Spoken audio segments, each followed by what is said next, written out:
I'm sure you have all seen the TV commercial for the well-known arthritis painkiller, where a man is sitting on a porch swing really doing nothing. The narrator in the background says it's simple physics. A body at rest tends to stay at rest, while a body in motion tends to stay in motion.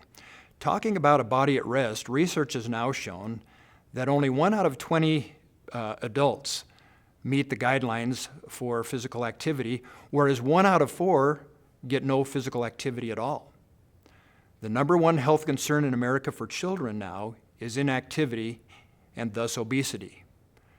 Dr. Mercola's website recently shared some statistics where only 4% of elementary schools, 8% of middle schools, and only 2% of high schools provided physical education classes for all of their students. When I was a boy, we rode our bike or walked to school each day, and 100% of us had to take physical education every semester. When we got home, we would go out and play hard until Mom would call us home to dinner. We'd play ball, run, play catch, and ride our bikes. Today's youth, when they come home, they text, they play video games, they watch TV, and they surf the web. What's the outcome for all of this inactivity? It's boredom, it's obesity, it's depression and anxiety, and maybe even getting into trouble.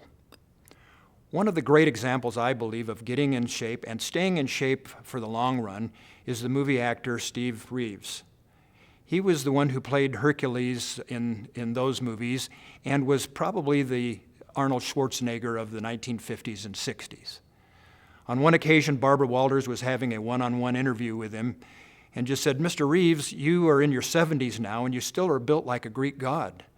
You must spend a lot of hours in the gym every day."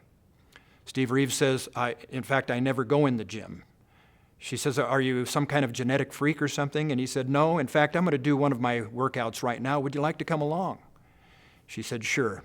So in the next scene, you see Steve Reeves, and he's in a $5 sweatsuit, some old beat-up combat boots, and has a 10-pound dumbbell in each hand. And he says, "Okay, let's go." And so down the street in a power march they went. He was pumping his legs high and swinging his arms. 45 minutes later, they came back and finished in his front yard. He was sweating and breathing hard, but he says, that's what I do every day.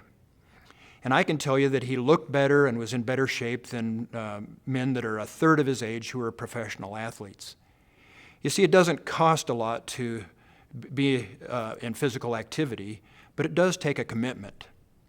Maxwell Maltz, who's a PhD psychologist, said that he found that it took 21 days of following a new behavior for it to become a habit. Are your physical activity and your well-being, are they worth 3 weeks of effort in order to change the simple physics of a body at rest to a body in motion? I think we'll all say, of course they are. But most of us would say, I'll do it, but I'll start tomorrow. And we know that tomorrow really never comes for most of us. In fact, the poet has said it this way: he was going to be all a mortal should be tomorrow. No one would be kinder or braver than he would tomorrow. On a friend who was troubled and weary he knew, who'd be glad of a lift and who needed one too. On him he would call and see what he could do tomorrow. Each day he stacked up the letters he'd write tomorrow and thought of the souls that he'd fill with delight tomorrow. It was too bad indeed he was busy today and hadn't a moment to stop on his way. More time he would have to give others, he'd say, tomorrow. The world's greatest worker this man would have been tomorrow. The world would have known him had he ever seen tomorrow, but the fact is he died and faded from view, and all that he left here when living was through was a mountain of things he intended to do tomorrow. So let's not put off till tomorrow. Let's do it today. And let's not say later, let's say now.